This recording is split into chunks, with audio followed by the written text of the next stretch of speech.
এই আদেশটি অন্তর্বর্তীকালীন সরকারের অন্তহীন একটি প্রতারণার দলিল।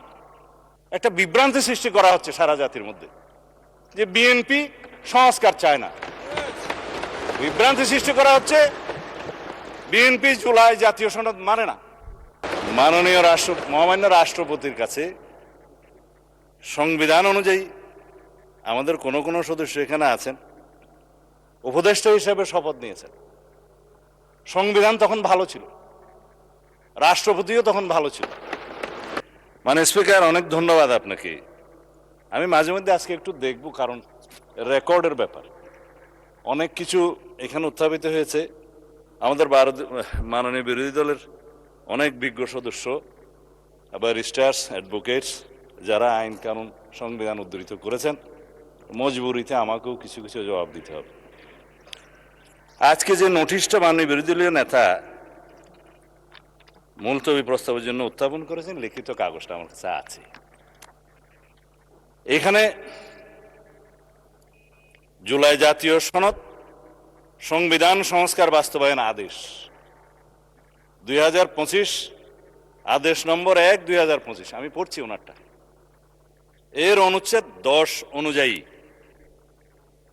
সংবিধান সংস্কার পরিষদের অধিবেশন আহ্বান প্রসঙ্গে, এটাই হচ্ছে আজকের ফ্যাক্ট ইন ইস্যু, আলোচ্য বিষয়। তা আসি, এই 10 অনুচ্ছেদ সংবিধান সংস্কার বাস্তবায়ন আদেশের কি?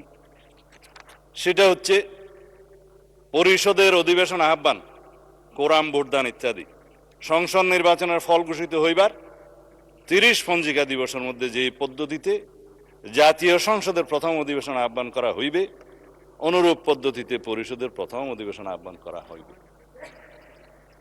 এটা একটি আদেশ। তাদের বক্তব্য অনুযায়ী এই পরিষদের অধিবেশন কেন রাষ্ট্রপতি আহ্বান করলেন না? এবার সংবিধানে আসি। আর্টিকেল 72 অনুসারে রাষ্ট্রপতি প্রধানমন্ত্রীর পরামর্শ অনুযায়ী, লিখিত পরামর্শ অনুযায়ী সংসদের অধিবেশন, প্রথম অধিবেশন, সময়, স্থান নির্ধারণ করে প্রজ্ঞাপন করেছেন।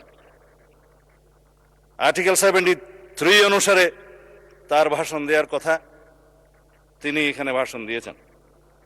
আমাদের মাননীয় বিরোধী দলের সদস্যগণ তার ভাষণ শুনতে চান নাই, ওয়াকআউট করেছেন, ভালো কথা, কিন্তু তার ভাষণের উপর আলোচনা করছেন এবং 50 ঘন্টা আলোচনা হবে ইনশাআল্লাহ। মাননীয় মহামান্য রাষ্ট্রপতির কাছে সংবিধান অনুযায়ী আমাদের কোন কোন সদস্য এখানে আছেন, উপদেষ্টা হিসেবে শপথ নিয়েছেন। সংবিধান তখন ভালো ছিল, রাষ্ট্রপতিও তখন ভালো ছিল, কিন্তু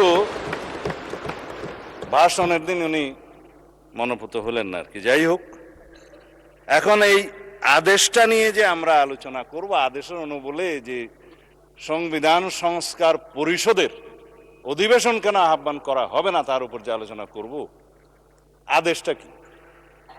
কিছু কিছু জবাবের মধ্যে চলে আসবে। মাননীয় বিরোধী দলের একজন সদস্য বলেছেন এই আদেশটা বৈধ আইন। এইখানেই হচ্ছে বিতর্কটা। এই আদেশটা বৈধ আইন না। রাষ্ট্রপতি আদেশ জারি করতে পারতেন, পাস্ট টেন্স। 1971 সালের 26শে মার্চের পরের থেকে বাংলাদেশের সংবিধান প্রণীত হওয়ার আগ পর্যন্ত বাংলাদেশের স্বাধীনতার ঘোষণাপত্র অনুযায়ী এবং সেই অনুযায়ী laws continuance enforcement order 1971 10th April এবং the Bangladesh constitution provisional constitution order 1972, এই অনুসারে রাষ্ট্র পরিচালিত হয়েছে। রাষ্ট্রপতি অর্ডার জারি করেছেন, রাষ্ট্রপতির অর্ডার অনুসারে নবগঠিত রাষ্ট্র পরিচালিত হয়েছে। আদেশগুলো সবগুলোকে বৈধতা দিয়ে সংবিধানের প্রথম এবং 4th তফসিলে বৈধতা দেওয়া হয়েছে, কন্টিনিউশন হয়েছে। আমি সেই আদেশকে বৈধ আদেশ মনে করি। যে হাইকোর্টের আদেশ, যে রুলিংয়ের কথা বললেন, সেই আদেশগুলোকে আইনে পরিণত, আইন বলে স্ট্যাটাস দেওয়া হয়েছে। অবশ্যই আর্টিকেল 152 অনুসারে একটা হচ্ছে ল, আরেকটা হচ্ছে এক্সিস্টিং লস। আইন এবং প্রচলিত আইন দুই জায়গাতেই আদেশ হচ্ছে বৈধ আইন। অন্যান্য প্রথা, রুলস সবকিছু বৈধ আইন, আদেশও আইন। কিন্তু এই আদেশ ছিল, কিন্তু আদেশ জারি করার ক্ষমতা 1973 সালের 7ই এপ্রিলের পর রাষ্ট্রপতির আর রইল না। চতুর্থ তফসিলের সংবিধানের চতুর্থ তফসিলের ধারা 3 সাবসেকশন 2 সাবসেকশন 3 অনুসারে যে সমস্ত আদেশ জারি হয়েছিল সেটা বৈধ, এবং যে সমস্ত আদেশ জারি হয়েছে সেটা পরে রাষ্ট্রপতি বাংলাদেশে প্রণীত সংবিধানের সাথে সামঞ্জস্যপূর্ণতা দেওয়ার জন্য সেটা আদেশ সংশোধনও করার ক্ষমতা দেয়া হয়েছে। এবং সেখানে আপনি দেখবেন 2 বছরের টাইম লিমিট করে দেয়া হয়েছিল। আমি দেখে বললে ভালো বলি না, সেই জন্য এমনি বলি। তো সেই জায়গায় 2 বছরের সময়সীমা 1974 সালের একটা দিবসে শেষ হয়, সেটা আমি পরে বলবো, এখানে দেখে বলতে হবে। কিন্তু চতুর্থ তফসিলের ধারা 17 সাবসেকশন 2 লাস্ট প্যারাগ্রাফ অনুসারে বাংলাদেশের রাষ্ট্রপতির আর আদেশ জারির ক্ষমতা রইল না। তারপরে দেখে নিতে পারেন। তারপরে রাষ্ট্রপতি আদেশ জারি করলেন কিভাবে, সেটাই হচ্ছে আজকের ফ্যাক্টর ইস্যু। যেই আদেশের জন্মই বৈধ হলো না, সেই আদেশ হবে ভয়েড অ্যাব ইনিশিও লিগ্যাল ল্যাঙ্গুয়েজ, সূচনা থেকেই অবৈধ। এইবার বক্তৃতায় আসি। মাননীয় স্পিকার, এই আদেশটা রাষ্ট্রপতির অধ্যাদেশ না হওয়ার কারণে 133টি অধ্যাদেশ উপস্থাপন করা হলেও সংসদের প্রথম দিনে এই আদেশটা উপস্থাপন করা হলো না, কারণ এটা না হয় অধ্যাদেশ না হয় আইন। আমি সেজন্য বলেছিলাম এটা হয়তো কোনো নিউট্রাল জেন্ডার হতে পারে। এনিওয়ে, এই আদেশটি অন্তর্বর্তীকালীন সরকারের অন্তহীন একটি প্রতারণার দলিল, এটা আমি আজকে আবার পুনরুচ্চারণ করছি। এই আদেশের 10 ধারা অনুযায়ী সংবিধান সংস্কার পরিষদের যে অধিবেশন আহ্বান করার কথা আমাদের মাননীয় বিরোধী দলীয় নেতা উত্থাপন করেছেন, সেইটা ফ্যাক্ট ইস্যু সম্পর্কে আমি আজকে বলে ফেললাম। এখন রাষ্ট্রপতি যে রাষ্ট্রপতি 72 অনুচ্ছেদ অনুসারে যে সংবিধানের নির্দেশ বিধান অনুসারে প্রধানমন্ত্রীর লিখিত পরামর্শ অনুযায়ী এই মহান জাতীয় সংসদের অধিবেশন আহ্বান করেছেন, স্থান এবং সময় নির্ধারণ করেছেন, সেটাও বলেছি।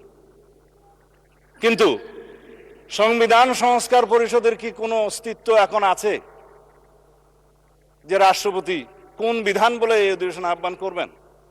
এই আদেশ, যে আদেশটা ভয়েড অ্যাব ইনিশিও, সেই অনুবলে কি রাষ্ট্রপতি কোনো ক্ষমতাপ্রাপ্ত হলেন? হ্যাঁ, যদি আমরা এখানে সবাই সম্মত হতাম, সংবিধান সংশোধন হয়ে যেত, সেখানে রাষ্ট্রপতিকে ক্ষমতা দেয়া হতো এবং রাষ্ট্রপতি সেই অনুসারে সংবিধান সংস্কার পরিষদের গঠন করতেন। সংবিধানে আসতো, ফর্ম আসতো 3য় তফসিলে 148-এর বিধান অনুসারে, সেই ফর্ম অনুসারে যিনি শপথ পরিচালনা করতে পারতেন তিনি, তার নির্ধারণ হতো, সেটি স্পিকার হোক, রাষ্ট্রপতি হোক বা প্রধান নির্বাচন কমিশনার হোক, তারপরে সেই প্রশ্ন আসতে পারত। এখন যেই সংবিধানের চতুর্থ তফসিলের 3য় দফা সাবসেকশন 2 সাবসেকশন 3 এবং 17 দফার লাস্ট প্যারাগ্রাফ সাবসেকশন 2 আমি উদ্ধৃত করলাম, সেটা দয়া করে সবাই দেখতে পারেন। এখন কথা হলো, মাননীয় স্পিকার, এই আদেশটার অনুবলে আমরা যেটা এখানে দাবি করছি সেটা তো একটা অবৈধ আদেশ, ভয়েড অ্যাব ইনিশিও। কিন্তু আমরা যদি সংবিধান সংশোধন চাই, তাহলে সেই সংবিধান সংশোধন জাতির কাছে আজকে আমি পরিষ্কারভাবে প্রকাশ করতে চাই। একটা বিভ্রান্তি সৃষ্টি করা হচ্ছে সারা জাতির মধ্যে যে বিএনপি সংস্কার চায় না। বিভ্রান্তি সৃষ্টি করা হচ্ছে বিএনপি জুলাই জাতীয় সনদ মানে না। কিন্তু যেটা নিয়ে বিতর্ক হচ্ছে সেটা হচ্ছে জুলাই জাতীয় সনদ উইদিন ব্র্যাকেট সংবিধান সংস্কার বাস্তবায়ন আদেশ, অর্থাৎ জুলাই আদেশ। আমরা তো আছি জুলাই জাতীয় সনদে, যেটা জাতির সামনে সবাই স্বাক্ষর করেছি সেটাই। এবং এই জুলাই জাতীয় সনদের 2025-এর ঐতিহাসিকভাবে যেটা স্বাক্ষরিত হয়েছে, বাংলাদেশের সকল রাজনৈতিক দলের, গণতান্ত্রিক রাজনৈতিক দলের ফেসিবাদী বাদে, যেটা রাজনৈতিক সমঝোতার দলিল হিসাবে স্বাক্ষরিত হয়েছে, এই দলিলের প্রত্যেকটি অক্ষর, শব্দ, বাক্য আমরা ধারণ করি এবং প্রতিবাদ করি। অগ্রযাত্রা প্রতিদিন, নির্ভীক প্রত্যয়ে উজ্জীবিত।